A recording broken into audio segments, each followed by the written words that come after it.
Bien le bonjour à toutes et à tous. Nous avons eu une première partie décrivant les épithètes de Ramsès II.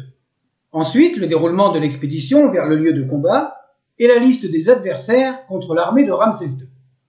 Voyons maintenant le déroulement de la fameuse bataille, relatée dans les paragraphes 54 à 91. Or, le misérable vaincu du Hatti et les nombreuses terres qui l'accompagnaient se maintenaient cachés et prêts au nord-est de la ville de Kadesh. Et alors que Sa Majesté s'était retrouvée seule avec son escorte, que la division d'Amon progressait à sa suite, que la division de Ra traversait le gué dans les environs du sud de la ville de Shabtuna, à un iterou de l'endroit où se trouvait Sa Majesté, que la division de Ptah se trouvait au sud de la ville d'Aranami, et que la division de Seth avançait sur le chemin, Sa Majesté regroupa une grande garde parmi tous les premiers de ligne de sa division, qui se trouvait donc sur le rivage de la terre d'Amourou.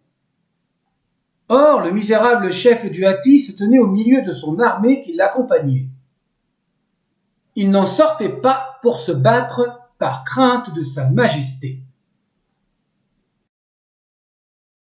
Cependant, comme il avait fait venir des hommes et des chevaux en grand nombre, aussi nombreux que du sable, avec 3 hommes par attelage, et équipés de toutes leurs armes de combat, voyez, il a été fait en sorte qu'ils se tinssent cachés derrière la ville de Kadesh.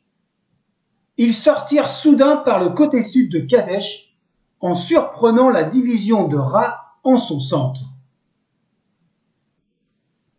qui progressait alors qu'elle ne s'y attendait pas et qu'elle ne s'était pas préparée pour combattre. Ainsi la division et la cavalerie de Sa Majesté s'effondrèrent devant eux. Sa Majesté, cependant, était établie au nord de la ville de Kadesh, sur le flanc ouest de l'Oronte. Ensuite, un rapport a été donné à Sa Majesté, puis Sa Majesté apparut comme son père Montou.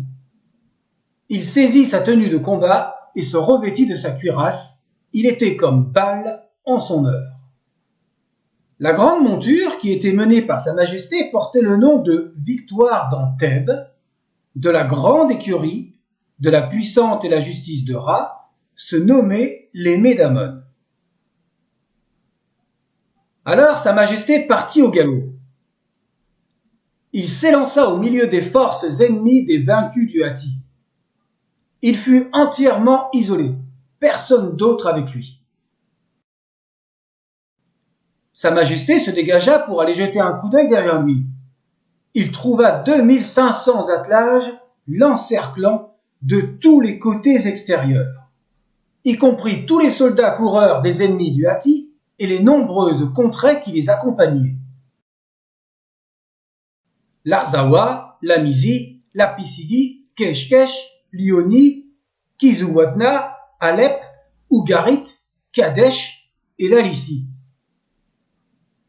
Ils étaient 3 hommes par attelage, agissant en une unité de combat. Aucun officier n'était avec moi, aucun conducteur de char, ni soldat de l'infanterie, ni d'écuyer. Mon armée et ma cavalerie avaient disparu devant eux. Personne ne pouvait leur résister pour les combattre. Le pharaon Ramsès II se retrouve seul pour combattre l'armée des Hittites. La suite du poème relate le souverain qui s'exprime au dieu Amon. Il lui rappelle tout ce qu'il a entrepris et fait construire pour son pays et sollicite de nouveau son aide pour gagner cette bataille.